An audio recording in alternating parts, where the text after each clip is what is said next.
Good to go? Alright, let's get started. Hi, I'm Phil Fish, and I'm going to have to keep this kind of brief because I really have to get out of here by 2 because I have a plane to catch. So, what am I doing here in Barcelona? Also, let me say, what a pleasure and honor it is to be here for 30 hours only, and then having to leave immediately. It's too bad because it's a great city. So I was invited to come and talk here a while back, and I said yes because Barcelona. And when you say yes to a talk, then you have to make a talk. And you have to sit down and think long and hard about what are you going to say? Do you have anything to say? Do you have anything interesting to teach people, or I don't know, anything? And so I started working on this talk, the talk that was advertised in the program here that was supposed to be called Bad Interface. Well, I told Game Lab that that's what the talk was going to be, but I lied because I didn't know what it was going to be at the time, and I just gave them some bullshit talk. So this is the real talk. I realized in the process of starting to work on that first version of the talk that I didn't really have anything to say. That pretty much everything I wanted to say, or everything I meant, was in the game. It was in Fez. Excuse me. It was in Fez. I can't say it anymore. I heard it too much. And so I realized that I really didn't want to go on stage and kind of pontificate about design or my philosophies and things like that. Because I'm not really an academic type. And then I started thinking, well, what should I talk about? Well, geez, I don't know, maybe Fez. I guess that's what people want to hear about. So I decided I was just going to talk about the experience that it's been since releasing the game.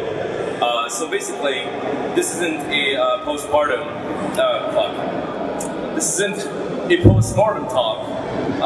It is a postpartum talk. I messed up my joke there. So I'm not going to talk about making Fez, the production, the 5 years of it, because I don't really remember anything. It's kind of all like one solid block of fuck, and it's just like, I honestly don't really want to talk about it anyway. So, finishing Fez was obviously something that was pretty hard to pull off because it took so long.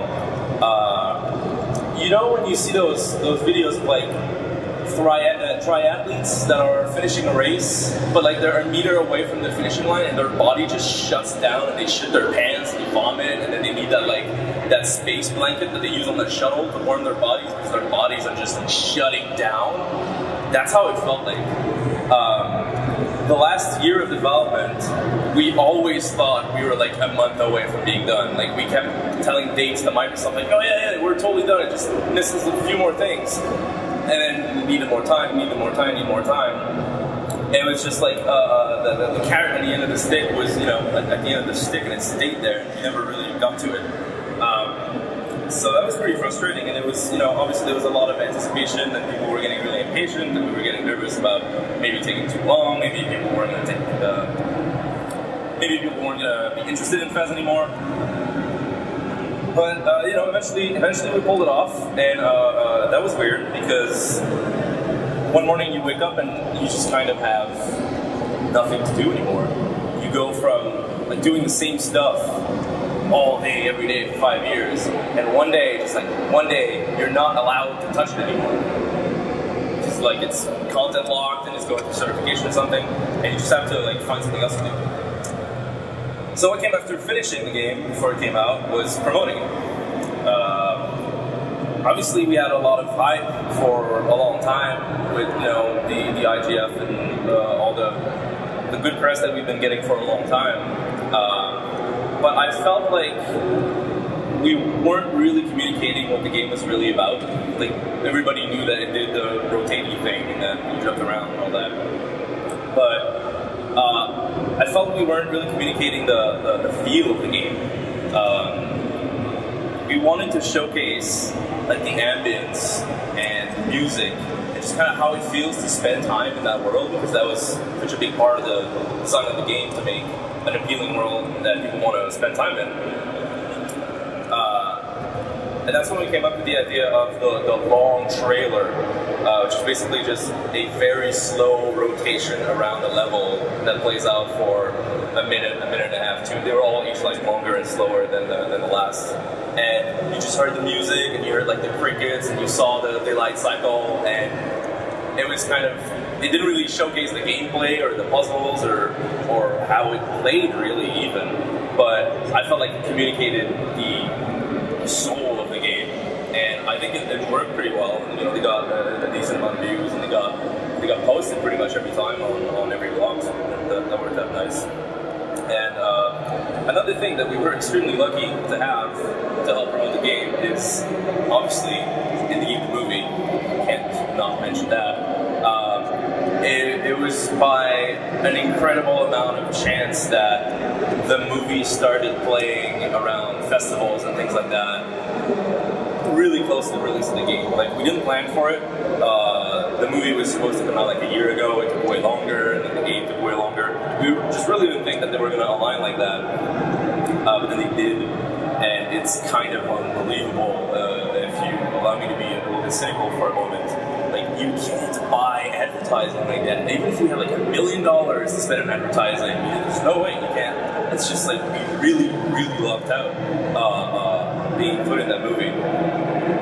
And by the way, when we first agreed to be part of the movie, that was a long time ago, that was years ago, and we thought that the movie was going to be like a bunch of people, you know, like 20 independent developers all through the movie, just like lots of talking heads, and then it was like going to cover the whole scene. And then we agreed to be part of it. We started filming a first part back in October 2010, 11? See, I don't remember anything.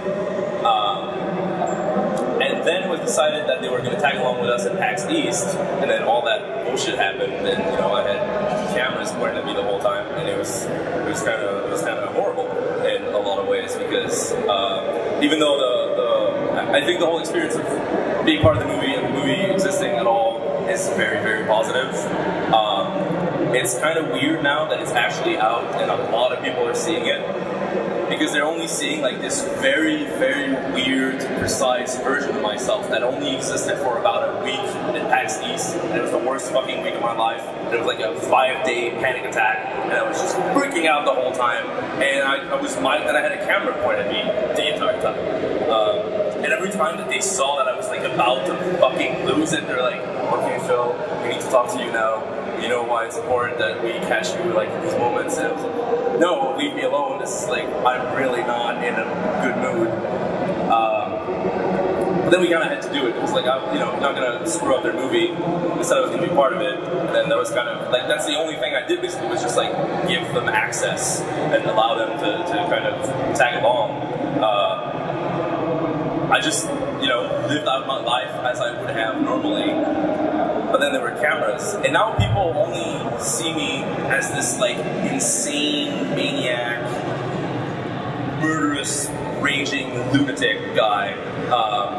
And I'm not always like that.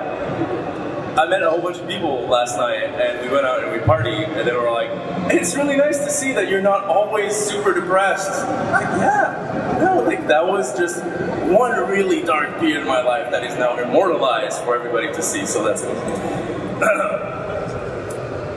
After the movie, after it started playing, it came time to release the game, which is still today a completely surreal event that I've not wrapped my head around completely.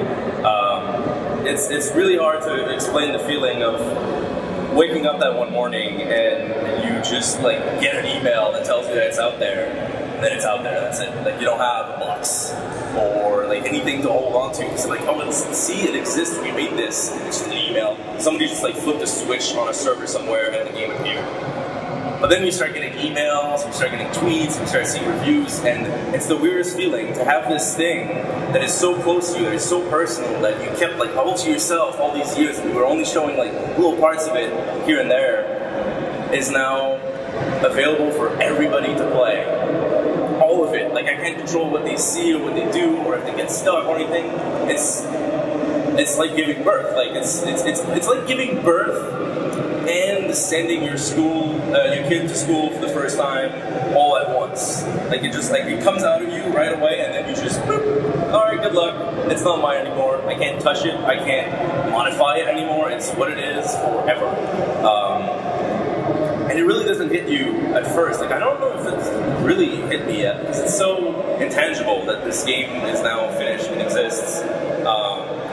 You know, obviously, huge relief, very happy with how the game was received. You know, it's doing pretty well. It's not Minecraft or anything, but it's doing okay. Another thing I want to talk about is working with Microsoft. Working with Microsoft was pretty good for the most part. Well, first of all, we signed the contract with Microsoft 4 years ago, and the landscape was very, very different back then.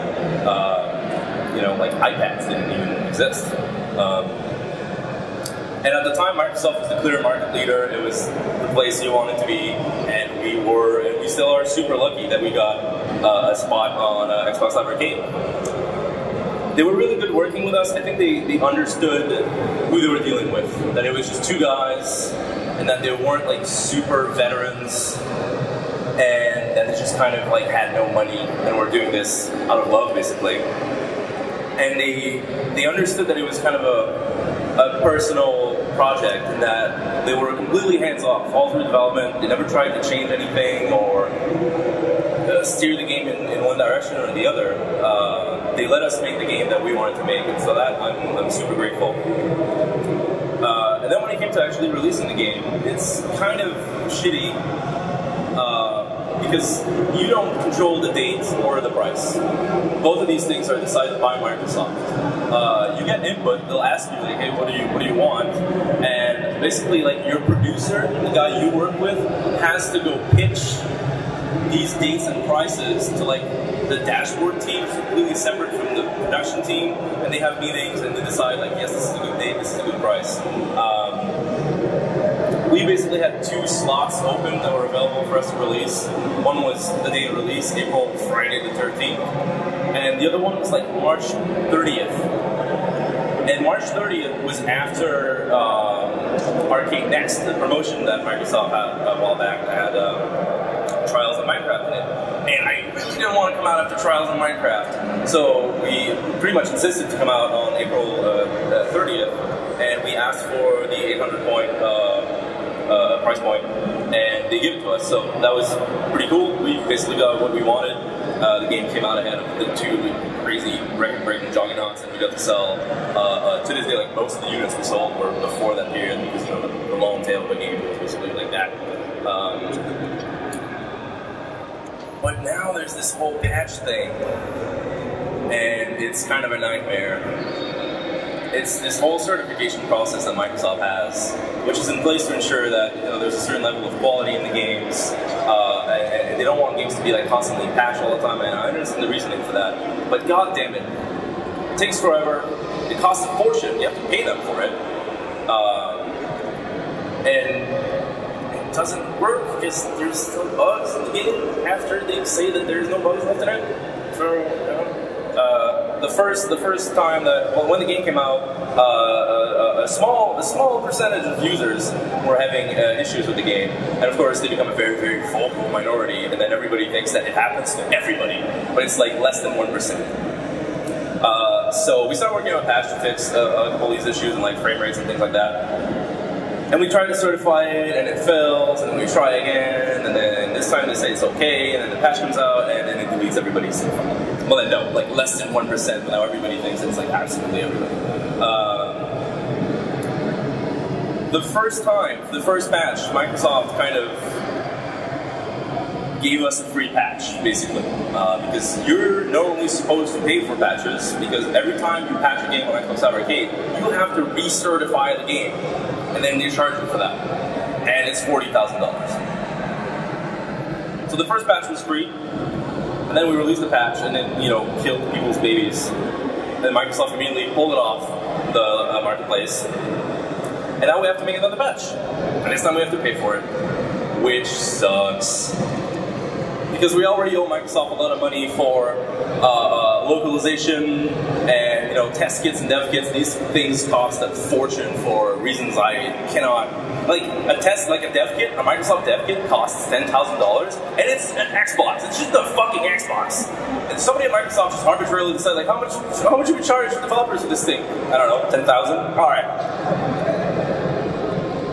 So even before the patches on that, we already owe Microsoft a lot of money just for basically the privilege of being on the platform, which 4 years ago was a really good deal. But now things have changed. Xbox Live Arcade is no longer the market leader, Steam is, and things are way easier on Steam. You can patch your game anytime you want, you don't have to certify it, it's free.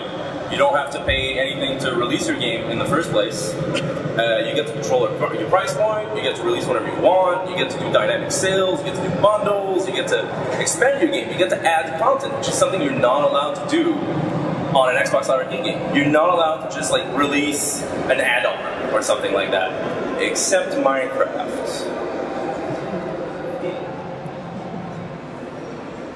So, as an independent developer, all the time and money we had to spend on just all the Microsoft specific stuff, things like having to put a leaderboard in Fez. Who gives a shit? It's Fez. Like, it doesn't need a leaderboard, but we had to put one in there because it's like Xbox Live Arcade and every game has a leaderboard. That takes a lot of time. That's a lot of man hours to just put a leaderboard in the game.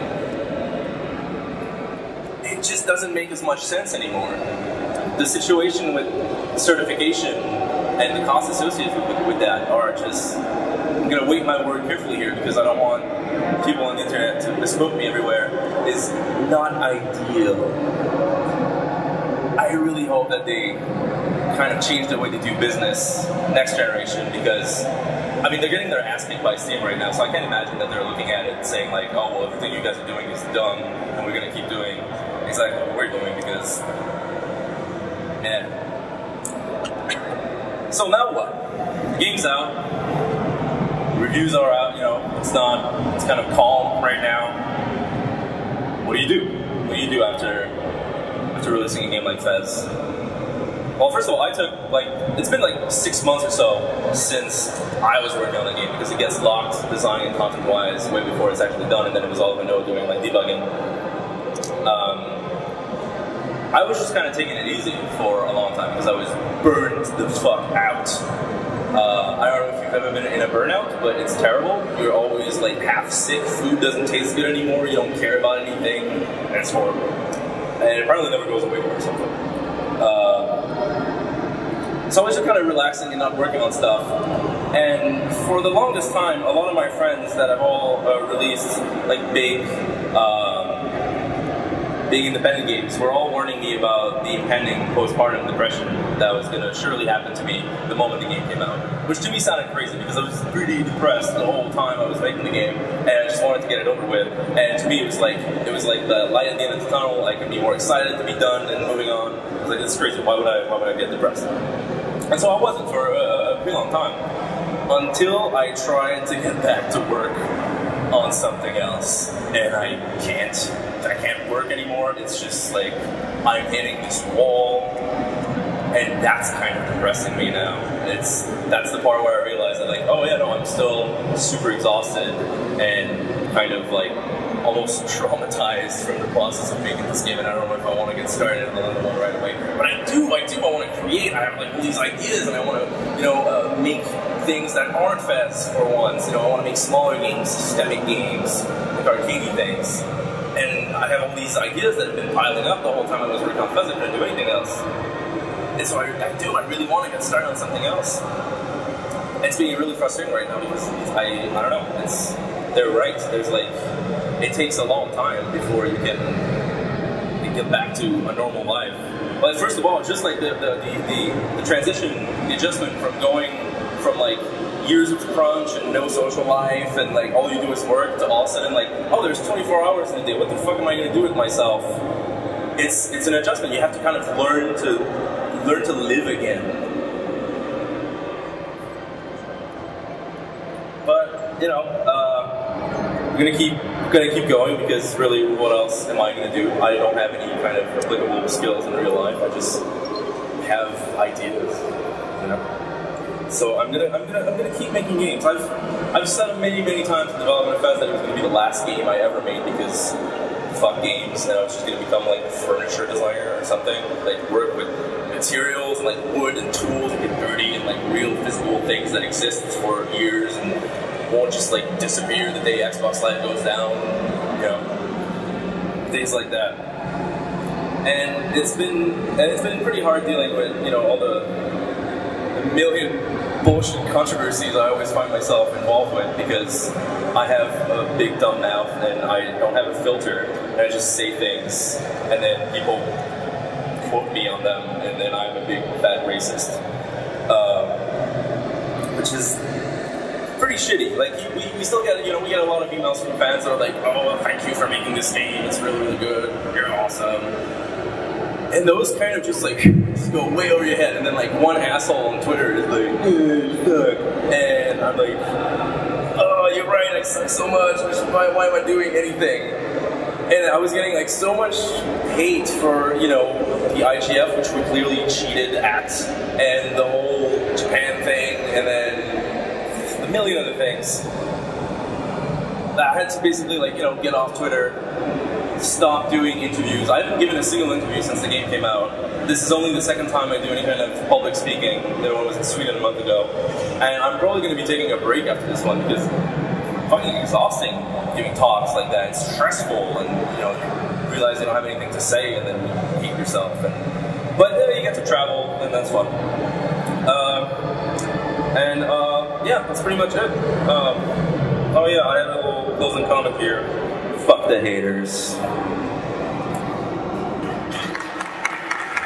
I have like 20 minutes, so I guess we can do some Q&A. I guess I need to get translated now.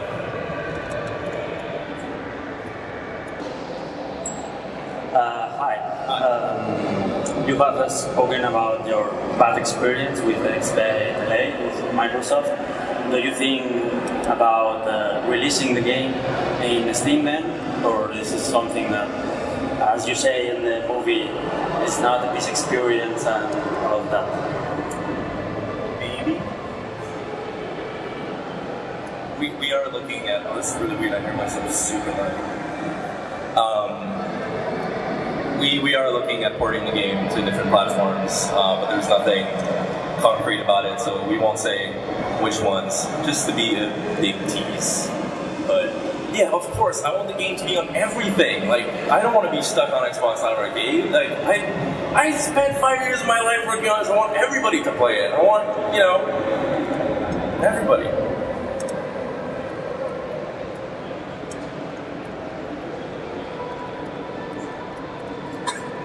Hi. Just a simple question. After all the hard work, bad times, and freaking out in the movie every 5 seconds, was it worth it? Really? Sincerely, was it worth it? Like Edmund says in the movie, it's starting to feel worth it. Yeah, no, like I feel really good about the game. I'm really proud of it. I'm proud of me. I'm proud of Leno. I'm proud of everybody that worked on it. You know, people really like it. It was well received. We still haven't been paid. I'm still not rich. That takes months. That takes like 4 months before you get paid. So, you know, in that sense, my life hasn't changed that much. Not that we're going to be making millions off of this, but it'll be nice to, you know, have money.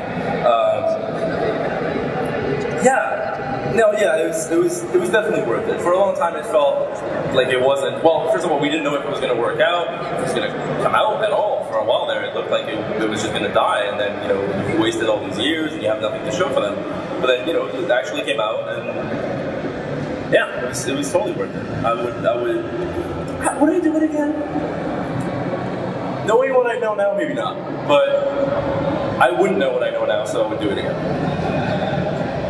Thank you. Thank you. En España. Hey. Y en España son Yes. pues. I don't know. Si eres una única persona y estás buscando un buen socio, ¿qué consejo darías? Ya que pues en la película se ve un poco lo que pasó con el primer socio que tuviste, pues un poco qué consejo darías para buscar a alguien de confianza. Gracias. Well, the biggest lesson I learned from the whole ordeal is never, ever, ever, ever start a company, a corporation, a project, any kind of thing where there's ownership involved. Don't start at 50-50. Because then, if you disagree, it's like that's it. It's like Faultless expression, immovable object and unstoppable force. It explodes right away.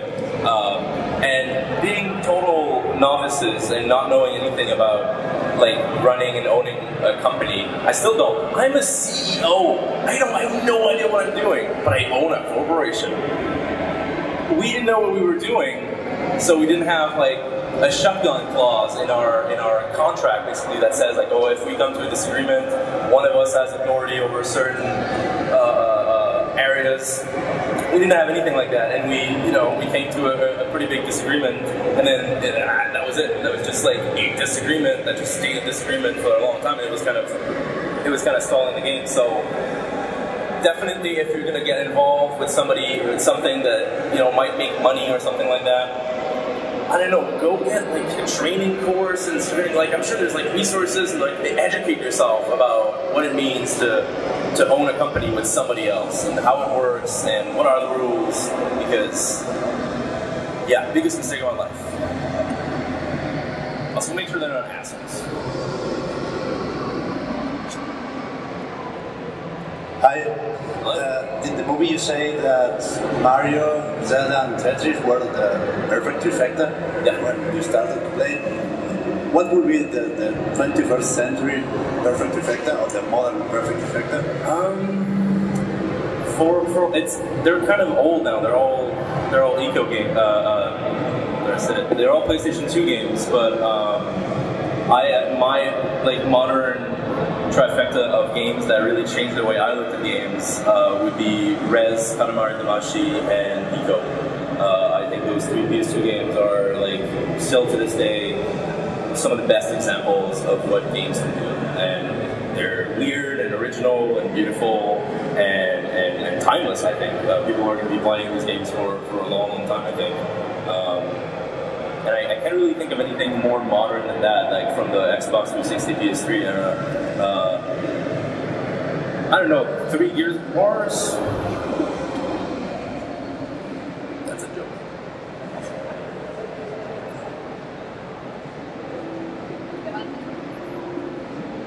Yeah, hi. I want to ask, what the hell birthed Fez in the first place? Like, it's a game that's got soul, it's a game that's got something else besides the game, unlike pretty much what you can buy today. Where'd you get it? Like, what from you is it? Where did I get what? Where'd you get the game? Like, that's a weird question. Yeah, I know. How'd you birth the idea? I found it on the floor. I mean, like, what personal part of you isn't it? All the good parts. And now there's just this asshole left. I don't know, the game just kind of, it was in development for so long that it just kind of grew organically and evolved, and ideas were born out of other ideas, and the whole thing became like very thematically intricate that way. I don't know, where do ideas come from? It's weird. Ideas are weird. You're just sitting there, you're not thinking about anything, and then boop, idea. It's just like a fully formed thought, like for, I don't know, a level design structure or a graphic design thing, like an idea. It just pops. Where was it like before? Like, does it come from your stomach up, or is your brain like some kind of weird link to parallel dimensions where ideas like come into? I don't know. It's something I think about a lot because I have no idea. I had this thing happen for a long time in developing the game where these fully formed ideas would appear out of nowhere. I'm talking like complex, like fully figured out level designs. Just like I would wake up one morning and like, like a vision, and I had like a level, and then I would go to work and I would make that level right away, and it would work. And it was like, then it's hard to design a level in Fez, and that kept happening. So I came up with the theory that I was designing levels in my dreams, because I would never remember my dreams. That's a thing in my life for the last 5 years, no dreams. But all these ideas would appear. So like, I think I'm so deep into this Fez mode that when I go to sleep, my brain just iterates on ideas until they're good. And when they're good, he's like, hey, check this out. And then I have an idea. And what kind of confirmed that was that when I stopped working on the game and designing levels, I started dreaming again. And I still do, and I don't, so I guess I don't do level design in my sleep anymore. So I don't know, your subconscious, dreams, magic. I don't know. Anybody else? Lacking.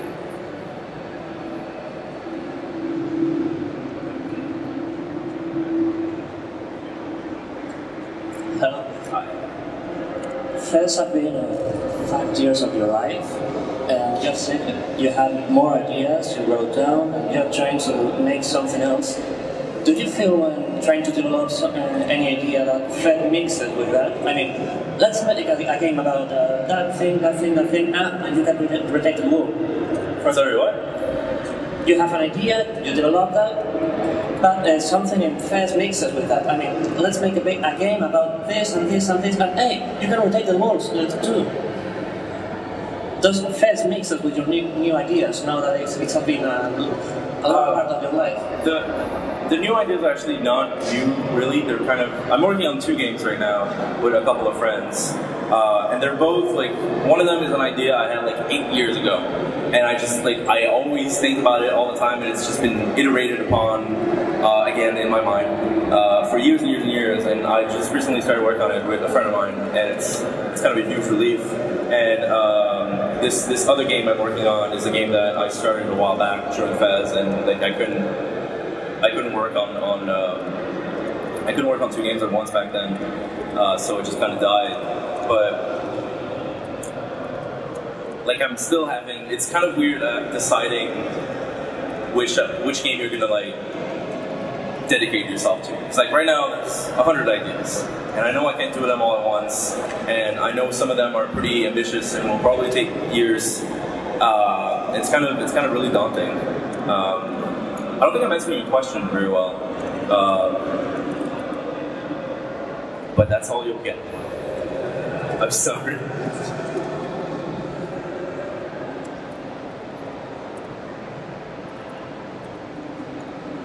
That's it? Count. Alright, fine. Alright, that's it. Thank you very much.